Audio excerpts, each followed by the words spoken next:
ნამდვილად ამაღელვებელი განწყობა იყო, როდესაც თან უცნაური, რომ ღამე მიდიხარ მუზეუმში და ეს ყველაფერი შენსვალწენ ხდება, მოკლედ წარმატებას უსურვებ ამ პროექტზე კიდევ მრავალჯერ განხორციელებას.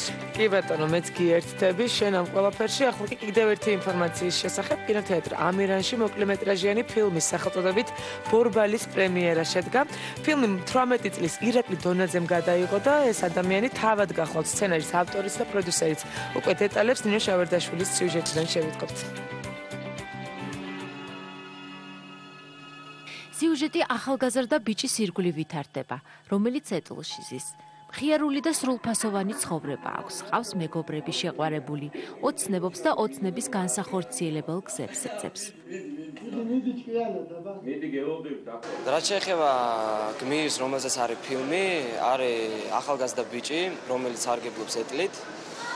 და არის შეზღუდული შესაძლებლობის მქონე ადამიანი, მაგრამ აქვს თავისი ოცნებები, თავისი ამბიციები, თავისი ცხოვრება, ცხოვრების სტილი და არ ეგუება იმ რეალობას, რომ აქვს რამე პრობლემა ან განირჩევა დაუშვათ ვინმესგან. ასეთ ადამიანებს ვეთყოდი, რომ ისინი სრულყოფილი წევრები არიან საზოგადოების, არანაირი კომპლექსი არ ქონდათ და მათაც შეუძლიათ ბედნიერება და მათაც შეუძლიათ კარგი ცხოვრება. 23 მაისს კინოთეატრ ამირანში ირაკლი დონაძის მოკლემეტრაჟიანი კინოსურათის ორი ბორბალი პრემიერა შედგა. გადაღებები 6 თვის მანძილზე თბილისში მიმდინარეობდა. მთავარ როლებს კოსტა სანიკიძე და ეგუნა ყანჩაველი ასრულებენ.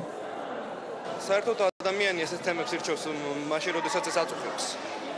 მე ძალიან მაწუხებს ის, რომ ასეთ ადამიანებს უყურებენ ძალიან სევდიანად. მე თვითონაც დატესტილი მქონდა რამდენჯერმე ვიჯექი ეტლში, გავიარე და ყველა მე მიყურებდა აბსოლუტურად ყველა ის სახით, საწოდავი სახით. და როდესაც ვიგრძენი ეს, რომ ადამიანებს არ აქვს სწორი წარმოდგენა ეს ადამიანებს, ესეთი ადამიანები არიან ბევრად უფრო პოზიტიური, ბევრად უფრო ჯანსაღი ენერგეტიკის მატარებელი და ბევრად უფრო ძლიერი სულის მატარებელი ადამიანები. ფილმის მიზანია აჩვენოს, რომ არ არსებობს შეზღუდული შესაძლებლობები და ყველა ჩვენგანს აქვს საზოგადოების სრულფასოვან წევრად ყოფნის უფლება. ნამდვილად შეზღუდული შესაძლებლობები არ არსებობს. ამასობაში კიდევ ერთ საინტერესო ამბავი უნდა გამცოთ. იაპონელი პოეტი იასუჰირო